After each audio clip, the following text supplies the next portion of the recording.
আমাদের কম্পিউটার কিবোর্ডের মধ্যে একদম উপরে দেখবেন F1 থেকে F12 পর্যন্ত 12টা কি দেওয়া আছে। এই 12টা কি এর কাজটা কি আমরা অনেকেই জানি না। সো এই ভিডিওতে আমরা ওই ফাংশন কির কাজটা কি এবং এটা কীভাবে ব্যবহার করতে হয় বা কোন কোন কাজে ব্যবহার করতে পারেন এই বিষয়গুলো সম্পর্কে জানবো, বা এটা শর্টকাটের মাধ্যমে আপনি কীভাবে ব্যবহার করতে পারেন তাও জানবো। অ্যান্ড এটা হচ্ছে কিবোর্ড শর্টকাট সিরিজের পার্ট 4। এর পূর্বে কিবোর্ড শর্টকাটের উপর 3টা ভিডিও গিয়েছে। যদি আপনি ওই পূর্বে ভিডিও 3টা দেখে না থাকেন অবশ্যই দেখে নেবেন। আপনি যত বেশি কিবোর্ড শর্টকাট সময় জানতে পারবেন তত দ্রুত যে কোনো কাজ আপনি কমপ্লিট করতে পারবেন। সো কিবোর্ড শর্টকাট শেখাটা খুবই জরুরি একজন কম্পিউটার ইউজার হিসাবে। আমি কম্পিউটার স্ক্রিনে চলে আসছি। সো এখানে আমরা F1 থেকে F12 পর্যন্ত প্রতিটা কি যে ব্যবহারটা আছে সেটা আমরা জানবো। তো প্রথম আমরা F1 দিয়ে শুরু করব। যদি আপনি নর্মালি F1-এ ক্লিক করেন তাহলে আপনাকে যে কোনো একটা ব্রাউজারে নিয়ে যাবে এবং how to get help in Windows এই টাইপের মেসেজ আসবে।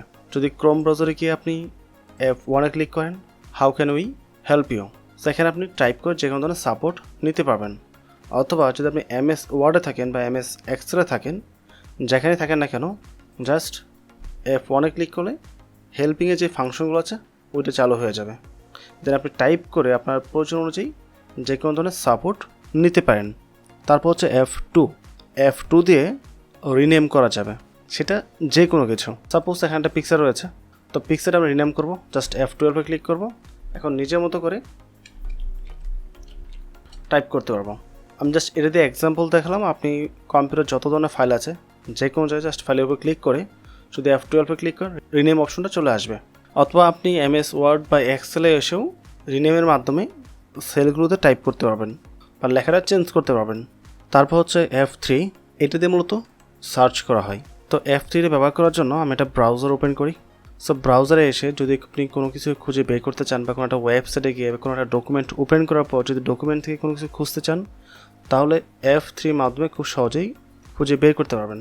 সাপোজ আমি আমার জিমেলটা ওপেন করলাম, ওপেন করার পর F3 প্রেস করছি, এখানে সার্চিং একটা অপশন চলে আসছে। এখন আমি যা লেগে সার্চ করব ওইটাই কিন্তু আমার সামনে চলে আসবে। সাপোজ সো এই পেজের মধ্যে হিট পাও যেখানে আছে ওইটা এখানে সিলেক্ট হয়েছে, সো এক জায়গাতে আছে ওইটা এখানে চলে আসছে। তো সার্চিংয়ের জন্য মূলত F3টা ব্যবহার করা হয়। তারপর হচ্ছে F4, এটা খুবই গুরুত্বপূর্ণ, এটা মাস্ট আপনাদের জানা থাকতে হবে। সাপোজ আমি এখন বর্তমানে একটা ব্রাউজারের মধ্যে রয়েছি, ব্রাউজারটা আমি কেটে দেব। আমি যদি Ctrl F4 প্রেস করি ব্রাউজারটা ক্লোজ হয়ে গেছে। সো ওপেন করা কোন ডকুমেন্ট যদি আপনি ক্লোজ করতে চান তাহলে জাস্ট Ctrl F4-এ ক্লিক করবেন, সাথে সাথে ক্লোজ হয়ে যাবে। সো এখানে বেশ করে ব্রাউজার ওপেন করলাম, এখন আমি Ctrl F4-এ ক্লিক করব, একটা একটা করে ক্লোজ হচ্ছে। অ্যান্ড যদি আপনি কম্পিউটার শাটডাউন করতে চান তাহলে Alt F4 ক্লিক, আপনার সামনে শাটডাউন উইন্ডোজ একটা পপ আপ মেসেজ চলে আসবে। এখানে শাটডাউন দেওয়া আছে, রিস্টার্ট, স্লিপ, সাইন আউট, অনেকগুলো অপশন দেওয়া আছে। জাস্ট সিলেক্ট করে ওকে প্রেস করতে হবে। শাটডাউন দিলে বন্ধ হবে, রিস্টার্ট দিলে রিস্টার্ট হবে, অথবা স্লিপ দিলে স্লিপ হয়ে যাবে। বাট আমি আপাতত ক্যান্সেল করে দিচ্ছি। অনেক সময় দেখা যায় এখানে যেই স্টার্টআপটা রয়েছে এটা ওপেন হয় না নানান কারণে, সাপোজ উইন্ডোজ আপডেট হওয়ার পর বা কম্পিউটার হ্যাং হওয়ার পর, সেক্ষেত্রে আপনি Alt+F4 দিয়ে কম্পিউটারটি খুব সহজেই শাটডাউন করতে পারবেন শর্টকাট কি এর মাধ্যমে। তারপর হচ্ছে F5, এটা হচ্ছে রিফ্রেশ। সাপোজ আপনি কম্পিউটার আছেন, আমরা নর্মালি রাইট ক্লিক করে দেন রিফ্রেশে ক্লিক করি, বাট যদি আপনি F5 প্রেস করেন তাহলে কম্পিউটারটি প্রতিবার রিফ্রেশ হবে। যেহেতু আমার কম্পিউটার তেমন কিছু নাই তাই বুঝতে পারছেন না, আপনি পিক্সার প্রতি একটু লক্ষ্য করে দেখেন, এটা লাফ দিচ্ছে প্রতিবার ক্লিক করার পর, মানে এখানে রিফ্রেশ হচ্ছে। ওকে, অথবা যদি কোনো একটা ব্রাউজার আপনি কাজ করেন, কোনো একটা পেজ ওপেন করে রাখেন, এখন আপনি চাচ্ছেন পেজটাকে পুরো রিফ্রেশ করার জন্য F5-এ ক্লিক করেন, পেছনে রিলোড হচ্ছে বারবার, দেখেন ওই পাশে এটা কিন্তু রিলোড হচ্ছে। ওকে, অথবা ইউটিউবে আসলাম, এখন আমি F5-এ ক্লিক করছি, এটা কিন্তু রিফ্রেশ হচ্ছে বারবার। এখন হচ্ছে F6, এটাও আমরা ওয়েব পেজেই ব্যবহার করি। তো সাপোজ আপনি বর্তমানে ইউটিউবে আছেন, এখন আপনি ইউটিউব থেকে অন্য কোথাও সুইচ করবেন, তার জন্য অবশ্যই এই অ্যাড্রেস বারে এসে ক্লিক করে তারপর কাজটা করতে হবে।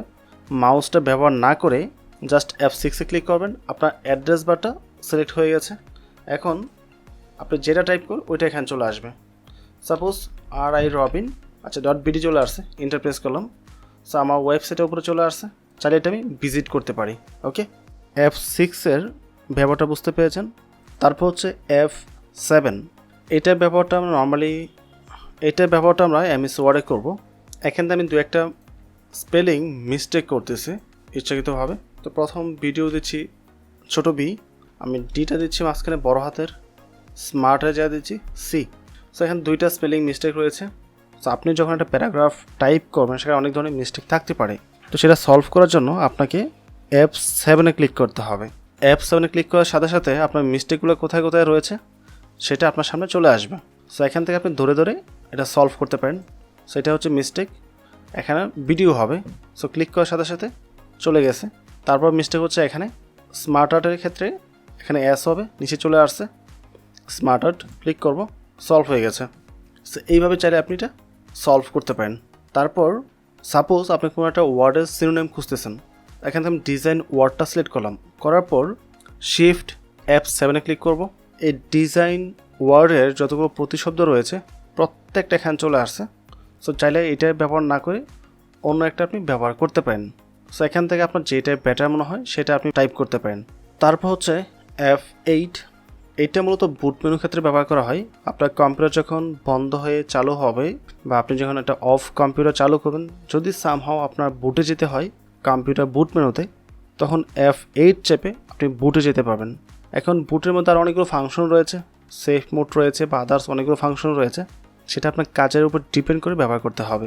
তারপর হচ্ছে F9 দিয়ে আপনি MS ওয়ার্ডের মধ্যে রিফ্রেশ করতে পারবেন, যেটা আমরা কিছুক্ষণ আগে F5 দিয়ে করেছি। আমরা ডেস্কটপ রিফ্রেশ করতে পারি, আমরা কোনটা ব্রাউজারকে রিলোড করতে পারি F5 এর মাধ্যমে। ঠিক সেমভাবে আমরা এই MS ওয়ার্ডের মধ্যে F9 এর মাধ্যমে রিফ্রেশ করতে পারবো। অথবা এই F9 এর আরও অনেকগুলো ব্যবহার রয়েছে, এটা কম্পিউটার উপর ডিপেন্ড করবে। অথবা আমরা F9 ব্যবহার করে বায়োসেও যেতে পারি, সেটা কম্পিউটার উপর ডিপেন্ড করবে। এক এক ব্র্যান্ডের কম্পিউটারে এক এক সিস্টেম থাকে। তারপর হচ্ছে F10। F10 ব্যবহারটা হচ্ছে আপনি কম্পিউটার নর্মালি রাইট ক্লিক করলে যে ফাংশনগুলো আসে F10 প্রেস করলে এটা আসবে। অথবা যে কোনো ফাইল সিলেক্ট করে যদি রাইট ক্লিক করি তাহলে এখানে যে ফাংশনগুলো আসছে এগুলোই আসবে। তাহলে আপনি কিবোর্ডের ডাউন অ্যারো বা রাইট অ্যারো বা টপ অ্যারো ক্লিক করে নানান ধরনের ফাংশন ওপেন করতে পারবেন বা কাজ করতে পারবেন। ইভেন এখানে সে F10 প্রেস করেন তাহলে এখানে যে মেনু বারগুলো আছে প্রত্যেকটা একটা শর্টকাট কি তৈরি হবে এবং একটা একটা ওয়ার্ডের নিচে দাগ দেওয়া থাকবে। সো যেই অ্যালফাবেটের নিচে দাগ দেওয়া থাকবে আপনি কিবোর্ড থেকে ওইটা প্রেস করলে ওই ফাংশনটা এখানে ওপেন হবে। আর এটা প্র্যাকটিক্যালি দেখাতে পারছি না বিকজ আমি F10 প্রেস করার সাথে সাথে রেকর্ডিংটা স্টপ হয়ে যাবে। অলরেডি এটা একবার হয়েছে, সেকেন্ড টাইম রেকর্ড করে এটা অ্যাড করে দিচ্ছি আর কি। তারপর হচ্ছে F11। সো আমি বর্তমানে এই ব্রাউজারে রয়েছে। সো যদি আমি এখন আমার এই ব্রাউজারটা ফুল স্ক্রিন করতে চাই, F11 প্রেস করতে হবে, এটা ফুল স্ক্রিন চলে আসছে, আবার প্রেস করব, শর্ট হয়ে যাবে। সো F11 এর মাধ্যমে আপনি ব্রাউজারটা ফুল স্ক্রিন এবং স্বাভাবিক পর্যায়ে নিয়ে আসতে পারেন। দেন হচ্ছে F12। এটা আপনি ব্যবহার করবেন MS ওয়ার্ড বা এক্সেলের মধ্যে। এক্সাম্পল স্বরূপ আপনি এই ডকুমেন্টে টাইপ করেছেন, এখন ওটা সেভ করবেন। সেভ করার জন্য জাস্ট কিবোর্ড থেকে F12 ক্লিক করতে হবে।